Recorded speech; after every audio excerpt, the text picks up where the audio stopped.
Good evening, everybody. It's your old pal Martin the Metalhead here. I hope you're all going well. Today, 13th of July, 2021. It is 6 years since I first came to the United Kingdom, to England, to live a British life. In July 2015, when I flew to Malaysia to hang out with my Archbishop friend Murphy Patkin in the north of Malaysia, and then I flew to London via Hanoi, Vietnam. I was in the United Kingdom for a month and a bit. I moved to Birmingham. I tried to get a job, but due to, being unhappy over job rejections, due to dislike people swearing at me on the job, and also my mum was about to have a heart operation, I basically left the United Kingdom at the end of August 2015. And then I came back April 2016, but due to a huge falling out with my Romanian Polish housemates in Birmingham, I lost motivation to live in the United Kingdom. But then I ended up back in Birmingham again in December 2016, and that's where I've been today. So I may have not had a whole 6 years in the United Kingdom, but I say to people, look, I've been here since 2015, and 6 years, give or take, the 8 months away in Australia in 2015, 2016, or the 4 months I had back in Melbourne in 2016. So I'm also here today to talk about the time on British welfare, alright? Now, when an Australian person moves to the United Kingdom, and he is not a British or an Irish citizen, his passport is basically stamped like no access to public resource funds. So let's just say you're Australian, you get the British ancestry visa. You have to live in the United Kingdom for 5 years without having any access to British public funds, meaning you cannot claim the Dole. So I made it in my best interest that when I moved to the United Kingdom that I would claim the Dole. I would claim Jobseeker Allowance. Now, I first tried to claim JSA in May 2016, but due to my falling out of those people I lived with in Birmingham, I just lost motivation. I had no home to call, I had no abode, so that's why I went back to Australia 2 months later. When I came back to Birmingham in December 2016, I basically put in an application to the Dole office. I just said, look, I'm a British citizen, I deserve to have job seeker allowances. So I went in, filled out all the forms, did all of the tests, and then I did a habitual residency test. But unfortunately, because I had not been a habitual resident of the United Kingdom, they could not give me benefits for 3 months. But in this time frame, the people at the job centre office in not Dudley, but just Midlands, alright, they set me up with an interview at this bar, restaurant, tavern, inn, whatever you want to call it, like the Halfpenny Inn.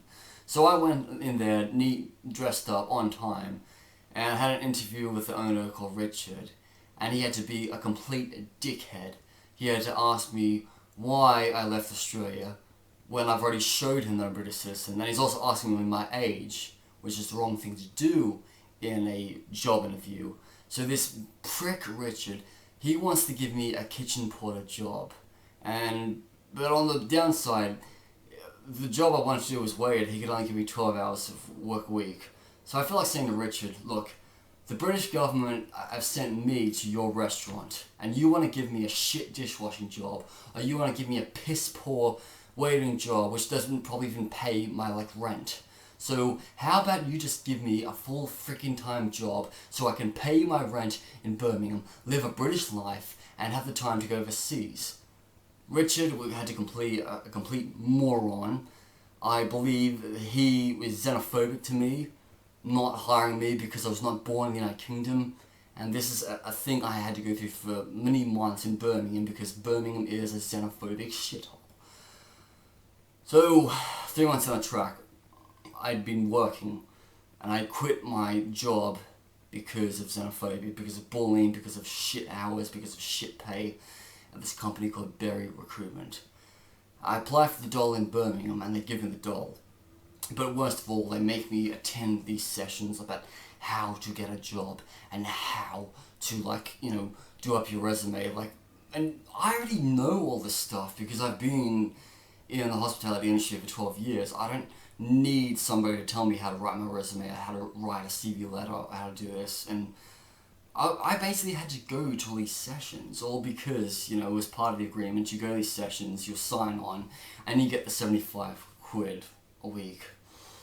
Now, I moved to London at the start in June 2017, and I went to the Jobseeker office in Tottenham, and worst things worse, they gave me like a diary which you had to write down like what you did every day, just to prove to them that you were like looking for jobs, to prove that you were not being a dog bludger, to prove that, you know, you've been asking people for job interviews. And the dumb thing they made me do was sign into a portal where basically they could check up how many jobs I applied for online. I remember just waiting in the bar, filling out my diary, and the guy's like, "Dude, relax, you know, just take your time." And I'm like, "Dude, I've got to go to the job center office. I've got to prove to them that like I'm looking for jobs, so please be quiet." The people at the job center office, in my opinion, were just dumbasses. There was this woman they assigned me to, and she asked me, why did you move from Birmingham to London? I said, well, London's got cheaper hostels. And then she's like, no, she's not. There's no cheaper hostels in London. I said, well, yes, there are. The hostels in London are so much cheaper. Because I was paying like £7 a day to live in a hostel in London compared to £13 a day to live in a hostel in Birmingham. The dumb thing I had to do was sign on, and so you had to get 10 signatures in a row. So even if I wrote the letter M, I did it 70 times, and literally the woman there insulted me, called up my friend to say that I set up a personal record. So this woman, Anne, she says you could at least just sign a piece of paper by hand, and then I would basically get my payment. So signing on, get the payment, get the £75 like a week or a fortnight, whatever it was. To live off £75 a week in the United Kingdom, it's piss poor. You are better off, you know, getting a job in the United Kingdom and working rather than being a dole bludger. Because in Australia, look, you could be a dole bludger, get 660 Australian dollars a fortnight, every 2 weeks, a month. That might cover your bills and all, but depending on your living situation, you can get by. As long as, you know, you keep doing some other types of jobs that tops up your income and that reduces the amount of dollar you get.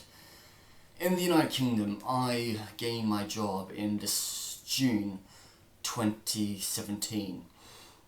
But because my job was more than 16 hours a week, I lost my JSA. So I call up JSA, I say, hey, I've basically found a job, but I'm doing 26 hours of work a week. And they said to me, sorry Martin, I'm really sorry to say this to you, but you have to sign off JSA now because you're in employment. So I thought, well, fair enough. But I thought it would be quite nice to still get JSA payments while like I work, just as a bit of an extra top off and all. So they gave me £40 sterling.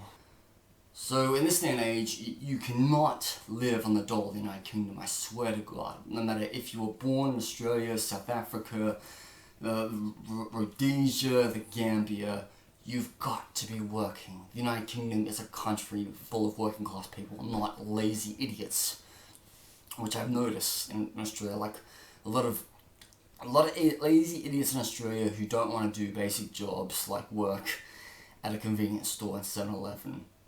In Australia, they would rather have Indian students run 7-Eleven stores than a simple bogan Australian. Anyway, this is Martin Metalhead. I'm over and out.